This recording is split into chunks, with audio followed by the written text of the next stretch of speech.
नमस्कार भाविक भक्त हो, आपणास महाशिवरात्रीच्या हार्दिक शुभेच्छा। भगवान शिव पार्वतीची आपल्यावर सदैव कृपा राहो।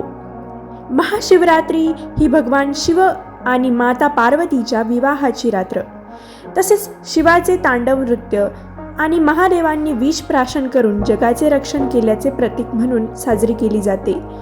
तर आपण आज ऐकणार आहोत महाशिवरात्रीची व्रतकथा, जी अत्यंत प्रभावी आहे आणि ती अवश्य ऐकावी अशी आहे। या दिवशी उपवास, रुद्राभिषेक आणि रात्रजागर करून अज्ञानावर ज्ञानाचा विजय साजरा केला जातो।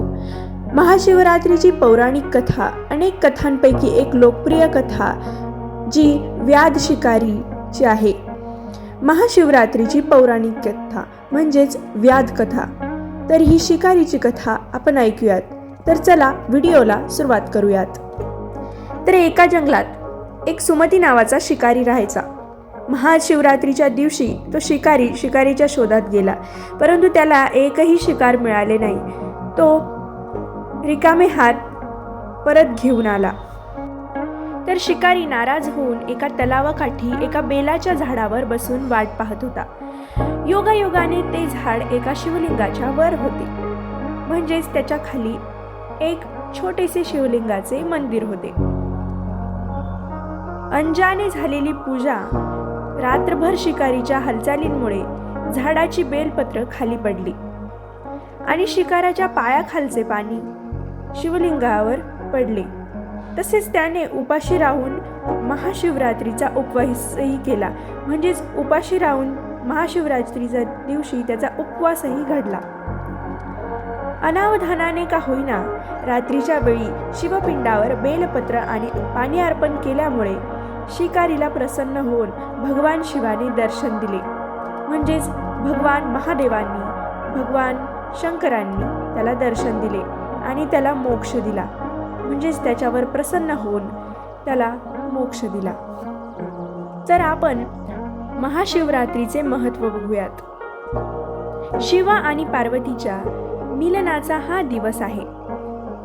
समुद्र मंथनावेळी बाहेर पडलेले विष शिवजींनी प्राशन करून सृष्टी वाचवली, त्यामुळे त्यांना नीलकंठ असेही म्हणतात। हा सण जीवनातील अज्ञान आणि अंधारावर मात करून ज्ञानाचा प्रकाश मिळवण्याची आठवण करून देतो। या दिवशी भक्त शिवाच्या मूर्तीला किंवा लिंगाला दुधाभिषेक करतात, बेलपत्र, फळे, फुले अर्पण करतात। तर या दिवशी आपल्याला एक गोष्ट लक्षात घ्यायची आहे की उपवास हा आपल्याला असतो, देवाला नसतो। त्यामुळे तुम्ही उपवासाच्या पदार्थांव्यतिरिक्त दुसराही पदार्थ भगवान शिवांना अर्पण केला किंवा नैवेद्य म्हणून दाखवला तरीही चालतो। तसेच या दिवशी ओम नमः शिवाय तसेच इतर मंत्र जपही करतात, पण ओम नमः शिवाय हा मंत्र जप अतिशय प्रभावी आहे। या दिवशी बरेच जण ओम नमः शिवाय या मंत्राचा जपही करतात। तर ही कथा महाशिवरात्रीच्या अनेक कथांपैकी एक आहे। या कथेला व्याध कथा किंवा शिकारी कथा असेही म्हणतात। असेच नवनवीन व्हिडिओ घेऊन आम्ही तुम्हाला भेटत राहू। आपलीच वाहिनी डिजिटल DG मराठी। धन्यवाद।